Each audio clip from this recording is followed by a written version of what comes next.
जी sir. Fatima, मेरी file लेकर आओ जल्दी से। जी पापा अभी लेकर आई। सर आप उनको सिर्फ 10 मिनट रोक रखे, मैं अभी 5 मिनट में पहुंच जाता हूँ। सर प्लीज, मेरी प्रमोशन का सवाल है, एक दफा डील हो जाएगी तो मुझे बहुत बेनिफिट मिलेगा। Sir please.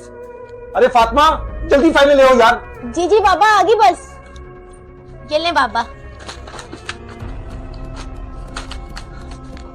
अरे फातिमा, इसमें से रेड वाली फाइल कहाँ गई?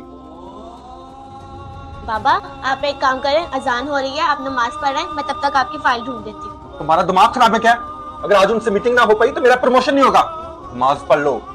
तो क्या वहाँ के चपड़ासियों से बोल दीजिएगा, वो आपकी प्रमोशन कर देंगे। फातिमा इनफ, ये क्या बेकार की बातें कर रही हो तुम? बेकार की बातें मैं कर रही हूँ कि बाबा आप कर रहे हैं? क्या मतलब है तुम्हारा?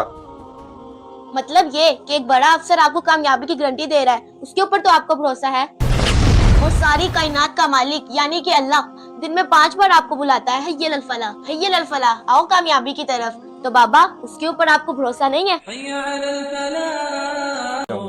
अगर आपको हमारा ये मैसेज अच्छा लगे तो शेयर लाजमी करें।